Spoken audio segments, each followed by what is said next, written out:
Tout de suite, le journal.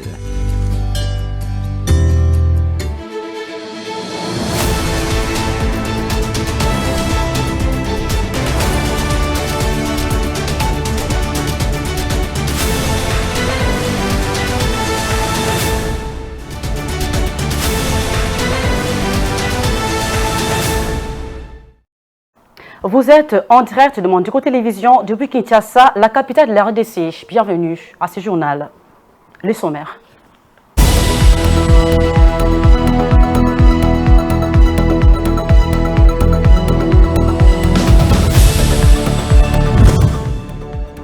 La société civile a organisé des manifestations ce lundi 12 février dans la matinée dans la commune de la Gombe, dans le but de dénoncer le silence coupable de la communauté internationale représentée par leurs ambassades. Bien avant le dimanche 11 février, le vice-premier ministre des Affaires étrangères Christophe Lutundula avait réuni tous les corps diplomatiques pour les assurer de nouvelles mesures de sécurité mises en place. De son côté, le patron de l'intérieur avait quant à lui aussi au sorti d'une réunion avec le service de sécurité appelé la population au calme. Le bureau provisoire de l'Assemblée provinciale du Kasaï oriental a mis en place 3 commissions ce lundi devant examiner les dossiers physiques de chaque élu afin de valider d'une manière provisoire les mandats des députés provinciaux.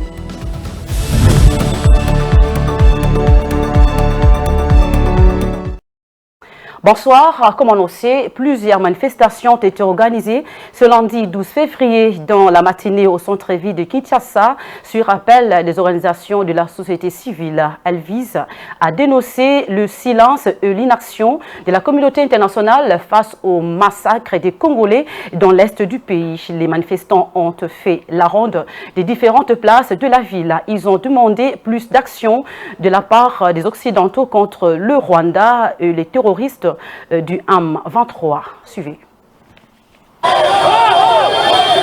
La police nationale congolaise a dispersé ce lundi matin 12 février des manifestants devant l'ambassade britannique dans la commune de la Gombe à Kinshasa. Les manifestants ont été signalés sur le boulevard du 30 juin au niveau de la banque Equity BCDC où l'on a enregistré des attaques contre quelques magasins des Indo-Pakistanais. L'hôtel Memling a été également dans les viseurs des manifestants. Plusieurs maisons de commerce qui avaient ouvert ce matin au centre-ville ont fermé. Un des manifestants s'est exprimé quant à ceux. Nous sommes venus mettre les États-Unis et leurs alliés en garde. Nous connaissons bien que les M23 n'existent pas. C'est l'armée rwandaise et leurs alliés, les États-Unis, la France, la Pologne, qui nous menacent. Ils sont en train de tuer nos confrères en désordre. Les Congolais, dans notre pays, ils nous imposent une guerre injuste pour nous tuer et prendre nos minerais. Trop c'est trop. Nous disons non aux tueries à l'est de la République démocratique du Congo. Nous prenons une décision ferme. Si les États-Unis, l'organisation et les organisations internationales ne prennent pas une décision favorable à la République démocratique du Congo, nous mettrons les États-Unis dehors. Nous mettrons les Français dehors.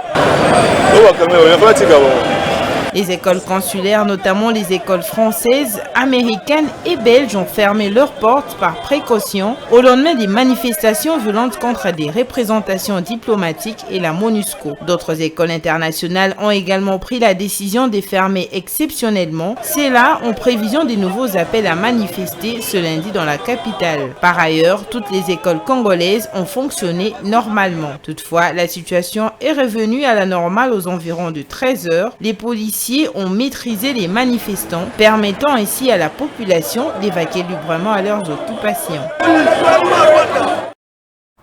Le corps diplomatique accrédité en République démocratique du Congo ont été assurés à propos de leur sécurité dans la ville de Kinshasa et au pays. C'était au cours d'une réunion urgente tenue dimanche 11 février par le vice-premier ministre, ministre des Affaires étrangères, sur les récentes violences et menaces lors des manifestations dans la capitale en lien avec l'activisme du M23 soutenu par Kigali. Reportage. Le vice-premier ministre, ministre des Affaires étrangères et francophonie, Christophe Lutundula Apala, a tenu une réunion d'urgence le dimanche après-midi au ministère des Affaires étrangères de la RDC en présence de la chef de la MONUSCO et représentante spéciale du secrétaire général des Nations Unies, Bintou Keïta, ainsi que les diplomates des chancelleries occidentales dont les infrastructures et les personnels ont été menacés lors de récentes manifestations à Kinshasa en lien avec l'activisme du 1-23 soutenu par Kigali. Lors de cette rencontre, Christophe Lutundula a exprimé le regret du gouvernement congolais pour des actes de violence injustifiés survenus lors de manifestations, annonçant des enquêtes en cours pour identifier et sanctionner les responsables. Il a réaffirmé l'engagement du gouvernement à assurer la sécurité du corps diplomatique conformément à la Convention de Vienne, appelant à la résistance contre la peur et le découragement, tout en assurant que les mesures de sécurité seront prises. Évoquant la crise dans l'est de la RDC et ses répercussions régionales, Christophe Lutundula a souligné la nécessité d'un diagnostic sincère pour traiter les causes profondes du conflit. Il a rappelé l'ouverture de la RDC au dialogue et a évoqué les initiatives de Nairobi et la feuille de route de Luanda, soutenues par l'Union africaine, les Nations unies et l'Union européenne. Par ailleurs, le gouvernement a décidé de renforcer les dispositifs de sécurité dans des ambassades et les installations de la MONUSCO, réaffirmant que les personnels diplomatiques et celui de la MONUSCO ainsi que leurs biens ne doivent en aucun cas être pris pour cible. Cette réunion intervient après une réunion urgente de sécurité présidée par le vice-premier ministre, ministre de l'Intérieur et Sécurité, Peter Kazadi Kankonde, avec le responsable de la police nationale congolaise et les services de sécurité. Parlons toujours de la sécurité. Après les manifestations de colère de la population contre les ambassades de la MONUSCO à Kinshasa, le vice-premier ministre de l'Intérieur a tenu une réunion de sécurité avec le ministre des Médias et le service de sécurité pour s'imprégner de la situation. Peter Kazadi appelle la population au calme et annonce le renforcement de la sécurité. Suivez. Le président de la République fait constater que ce qui s'est passé aujourd'hui, quand bien même que nous comprenons certaines frustrations de nos compatriotes par rapport à ce qui se passe à l'est du pays, mais la manière dont les manifestants ont procédé viole plusieurs dispositions du droit international. Nous tenons donc à rappeler que les installations des diplomates étrangers du personnel de la MONUSCO sont inviolables. Le gouvernement de la République ne peut pas accepter que nos citoyens s'attaquent à ce corps qui est bien protégé par les droits internationaux.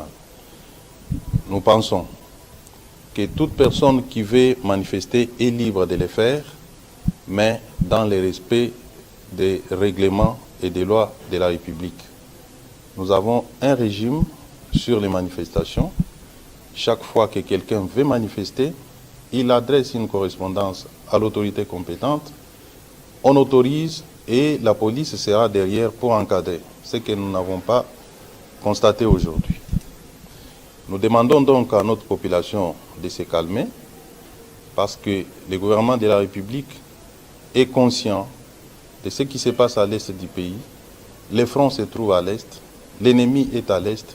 Nous devons consacrer notre énergie à attaquer cet ennemi, le combattre ensemble et nous sommes convaincus que nous allons le renvoyer d'où il est venu.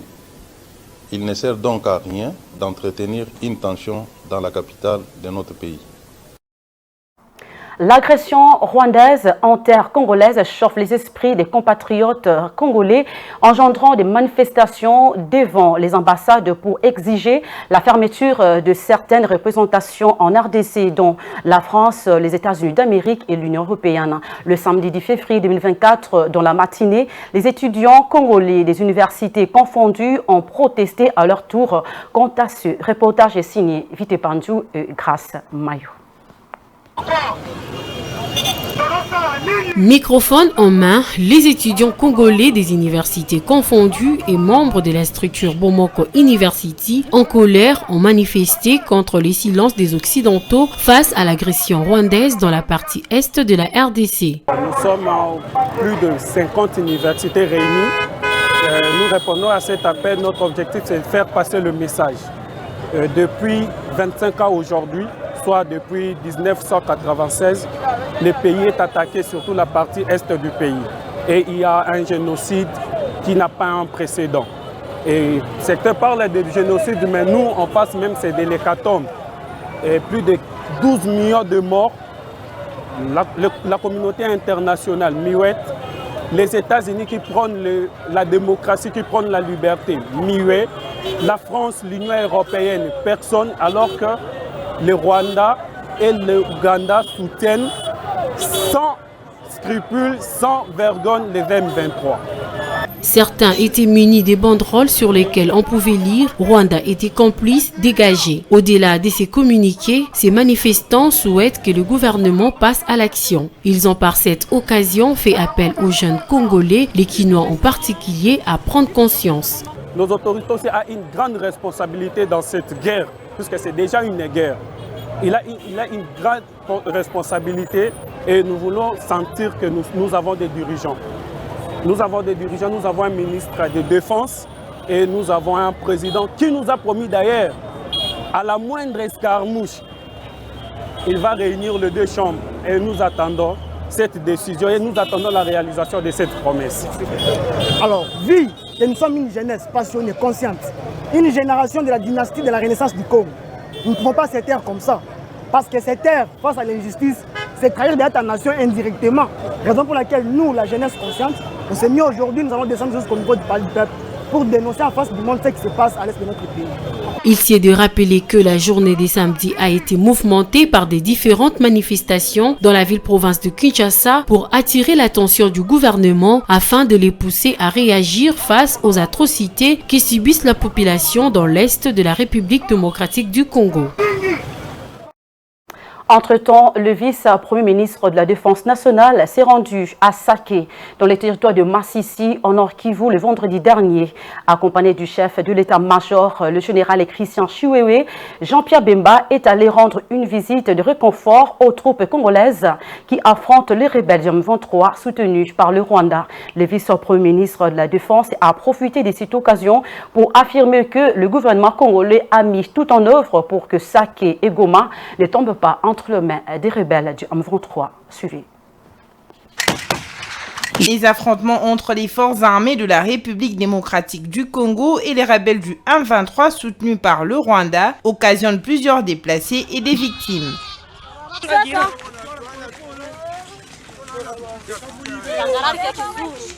C'est dans cette optique que Jean-Pierre Bemba, vice-premier ministre et ministre de la Défense nationale, s'est rendu à Saké, en la province du Nord-Kivu, afin d'apporter son soutien aux troupes congolaises qui affrontent ces rebelles. De sa délégation, à la demande du chef de l'État, le commandant suprême, pour pouvoir d'abord s'enquérir de la situation, mais également apporter un réconfort à toute cette population, à Saké, qui a vu ici les affres de la guerre violente provoquée par l'ennemi que vous connaissez, que nous a imposé la guerre, c'est le Rwanda, là-dessus. C'est un message de réconfort, de soutien, également à nos forces armées, à nos amis des forces qui sont ici présentes, la SADC, les compagnies privées qui sont ici, nos frères Wazalendo qui se battent également, que nous félicitons pour la défense de notre territoire. Il a en outre profité de cette occasion pour remettre une assistance du gouvernement congolais afin d'enterrer dignement les membres des familles victimes de cette guerre. Ça nous a permis également de voir les blessés de guerre, de soutenir également les familles qui sont endeuillées, plus de 12 familles qui sont aujourd'hui endeuillées au niveau de Goma. Au nom du président de la République, on leur a remis le soutien également qu'il a envoyé afin de pouvoir quelque peu les consoler et permettre qu'on puisse enterrer dignement ces victimes de la barbarie d'un État qui s'appelle le Rwanda. En tout cas, je peux vous dire que tout est mis en œuvre pour que ça ne tombe pas. Tout est mis en œuvre dans ce sens. À noter que les manifestations ont été observées à travers le pays pour dénoncer l'inaction et le silence de plusieurs pays occidentaux face aux tueries des Congolais dans l'est du pays perpétrées par le Rwanda. Changeons de chapitre à présent. Dans une plénière annoncée ce lundi 12 février, à la Chambre basse du Parlement, il est prévu la validation des pouvoirs des députés récemment élus, ceci après vérification des dossiers physiques par les 26 commissions mises en place par le bureau provisoire. Suivez. Une plénière est convoquée ce lundi 12 février pour valider le pouvoir de députés élus récemment. C'est ce que renseigne un communiqué signé par Serge Bahati, secrétaire rapporteur du bureau d'âge de l'Assemblée nationale. Dans sa récente plénière, l'Assemblée nationale avait mis en place 26 commissions spéciales et temporaires devant vérifier les dossiers physiques de chaque élu. Ces commissions disposaient du maximum 5 jours, à dater du lundi 5 février au vendredi 9 février dernier. Ces commissions ont déjà déposé les rapports de leur mission. Ces rapports sont déjà distribués aux élus. À la plénière de ce jour, il sera donc question de débattre de chacun de ces rapports et en valider les conclusions par la grande plénière, ce qui sera synonyme de validation de pouvoir des élus qui deviendront à titre provisoire des députés provisoires en attendant la liste définitive qui proviendra de la Cour constitutionnelle à l'issue des contentieux électoraux. De son côté, la Haute Cour avait déjà commencé à siéger sur le contentieux électoraux. D'après plusieurs sources judiciaires, la Cour constitutionnelle a plus de 15 000 dossiers électoraux à traiter. Et au Kasaï central, 3 commissions ont été mises en place pour valider les pouvoirs des nouveaux députés provinciaux qui doivent siéger à l'Assemblée provinciale du Kasaï central. Elles ont été constituées lors de la plénière de ce lundi 12 février 2024 tenue à l'organe délibérant de cette province. 14 députés sur 22 élus ont pris part à cette séance dirigée par le président du bureau provisoire, Alphonse Ngoï Kassandi. Ils ont 2 jours pour rendre les conclusions de leurs travaux. Reportage. Ceci étant précisé, chacune des commissions est composée d'un président qui est le doyen d'âge et des rapporteurs qui est le moins âgé. Ces validateurs des mandats doivent travailler d'arrache-pied pour rendre les conclusions de leurs travaux d'ici 48 heures. Chacune de ces commissions est assistée des agents de l'Assemblée provinciale pour des tâches administratives. Article 3e. La première commission est chargée de la validation des pouvoirs des députés provinciaux des territoires de Louatapata, Niami et Gabé-Kamanga. La deuxième commission est chargée de la validation des pouvoirs des députés provinciaux des territoires de Tchiléné et Katanga. La troisième commission est chargée de la validation des pouvoirs des députés provinciaux de la ville de Mujima. Article 4. Les députés provinciaux des 3 commissions seront assistés par les agents de l'Assemblée provinciale désignés par les présidents sur proposition du directeur de l'administration. Les membres de la commission de validation doivent vérifier les pièces contenues dans les dossiers transmis par la CENI. Ensuite, ils vont proposer la validation des pouvoirs des députés provinciaux et déposer les rapports au cabinet du président de l'Assemblée provinciale. Le seul document de travail qui font foi et qui sont considérés sont ceux transmis par la CENI. Ces validateurs doivent s'abstenir de recevoir et de délibérer sur les recours en contestation de ces députés. Article 5. Au début des travaux, chaque commission met en place son bureau composé d'un président qui est des doyens d'âge et d'un rapporteur qui est le député de moins âgé. Article 6. La durée des travaux est de 2 jours. Article 7. Les travaux des commissions se déroulent dans le respect des lois de la République démocratique du Congo et les termes de référence en annexe qui font partie intégrante de la résolution. Article 8. La présente résolution entre en vigueur à la date de son adoption par la plénière de l'Assemblée provinciale. Mise en place ce lundi, ces commissions de validation vont débuter le travail le mercredi prochain. C'est après cette validation qu'ils voteront le règlement intérieur et voteront le bureau définitif de l'Assemblée provinciale. Prenons ces focus. La vie peine à reprendre son cours normal dans les quartiers inondés au bord du fleuve Congo. C'est le cas du quartier Kintsuka Pêcheur dans la commune de Ngalema et le quartier Kingabwa dans la commune de Limete. Malgré la baisse du niveau d'eau, plusieurs maisons restent inhabitées. Les occupants qui s'étaient installés ailleurs pour fuir ces inondations ne sont pas encore retournés dans leur domicile. À peine quelques personnes y osent retourner pour savoir à quoi ressemblent leurs anciennes demeures. Je vous propose de suivre ce focus.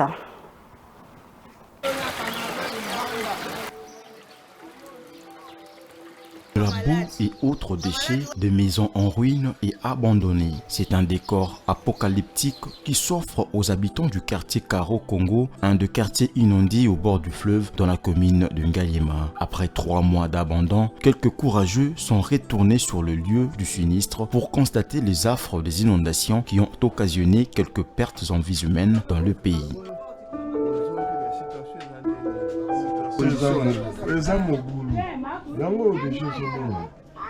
Ce qui au début paraissait une situation normale s'est transformé au bout de quelques jours en un véritable drame pour les populations riveraines. Avant les inondations, Mimi Kenny a habité ces quartiers pendant de longues années. La montée des eaux du fleuve Congo l'a obligée d'abandonner cette maison qu'elle aimait tant. En dépit de l'état désastreux dans lequel se trouve son habitation, elle revient de temps en temps jeter un coup d'œil. Impossible pour l'heure d'y vivre encore.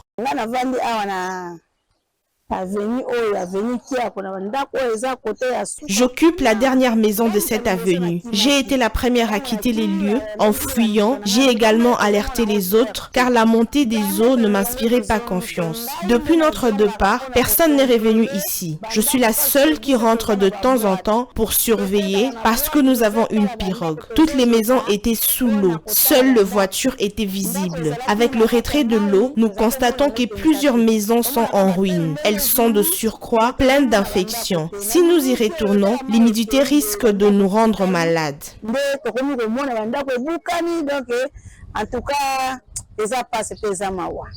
Le spectacle est encore insoutenable pour ces rares habitants revenus ici dans l'espoir de retrouver leur environnement habituel. Retrouver leurs habitations relève presque d'une utopie au stade actuel. Sylvie, qui a fui sa maison, garde encore des souvenirs douloureux de cette montée historique d'eau.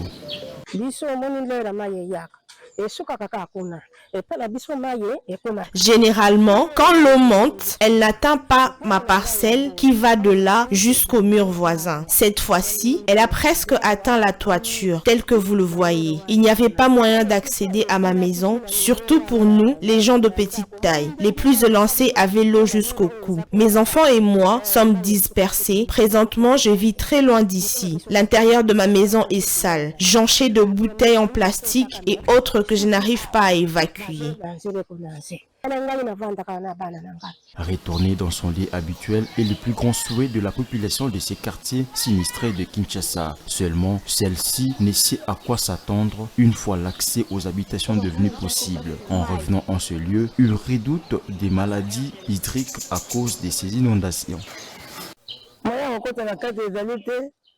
Je ne peux pas entrer dans ma maison. Elle est sûrement pleine de boue. On n'a rien sauvé et je ne sais pas dans quel état ça se trouve. Vous savez, cette rivière constitue la voie d'évacuation de plusieurs fosses septiques de cette contrée. Elle est un véritable réservoir de microbes et risque de nous rendre malades.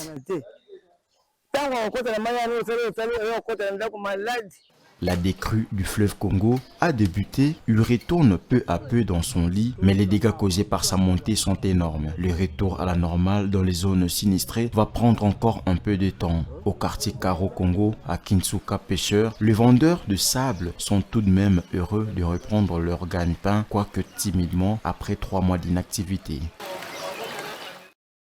Parlons santé à présent. Les études menées sur les maladies zoonotiques, maladies infectieuses qui se transmettent de l'animal à l'homme ont été publiées récemment. Les initiateurs de ces recherches ont voulu comprendre pourquoi la riposte contre ces maladies ne donne pas les résultats escomptés dans le pays. Une des causes soulevées est la promiscuité entre les hommes et les animaux, une situation qui favorise justement la circulation des maladies zoonotiques à travers la République démocratique du Congo. Reportage. Une étude pour améliorer le bien-être des populations congolaises, c'est celle qui a été menée par la commission de coordination Une Santé. Durant 3 mois, en collaboration avec l'initiative Breakthrough Action avec l'appui financier de l'Agence américaine de développement USAID. Dans les 3 provinces concernées, l'étude s'est focalisée sur un échantillon de 419 personnes représentant les 6 groupes des zoonoses prioritaires en RDC. En effet, 70% de maladies sont zoonotiques, d'où l'intérêt de mener cette étude. Les résultats pointent la promiscuité entre les hommes et les animaux. C'est l'une des causes qui fragilise la riposte contre les maladies zoonotiques.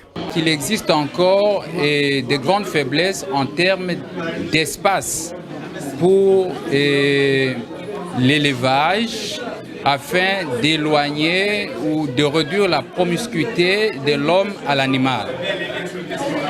Troisième résultat a montré l'insuffisance en termes d'appui logistique, mais aussi l'appui financier de l'État aux services vétérinaires dans le cadre de l'encadrement de la gestion, mais aussi dans le traitement des animaux qui sont malades. Pour bien lutter contre les maladies zoonotiques, il faut renforcer la communication. Une bonne politique de communication permettra à la population de mieux comprendre les maladies zoonotiques et comment s'en prémunir. Nous avons appuyé cette étude parce que nous nous sommes dit la RDC demeure ces points chauds des maladies émergentes et réémergentes et que pour traiter, pour adresser cette question, il faut que nous puissions asseoir la collaboration multisectorielle. Donc ce travail est important pour nous parce que ça va aider à changer les messages, donc la stratégie de communication, surtout avec la communauté, parce que quand un événement de santé se déclenche, c'est d'abord dans la communauté, avant qu'on puisse dire que c'est au niveau national, il y a épidémie, ou bien au niveau international. Les résultats de l'étude sont connus et les faiblesses relevées. Il reste maintenant que les services concernés se saisissent de toutes ces données pour améliorer la lutte contre les zoonoses en République démocratique du Congo. Chutons avec le sport. La 34e édition de la Coupe d'Afrique des Nations CAN s'est clôturée le dimanche 11 février 2024 au stade Alassane Ouattara en Côte d'Ivoire. Les éléphants de la Côte d'Ivoire, pays hôte, étaient couronnés champions d'Afrique après avoir battu les Super Eagles du Nigeria par un score de 2-1 après 90 minutes de jeu devant plusieurs personnalités venues de partout assister à ces grands événements du football africain. Plus de détails avec Enoch Kalonji.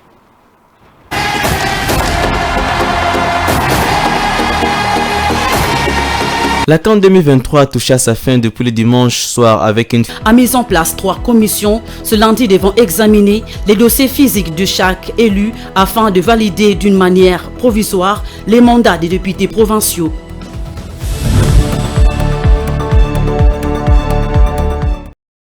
Merci d'avoir suivi ce journal. Nous disons stop au génocide à l'est de la RDC. Au revoir.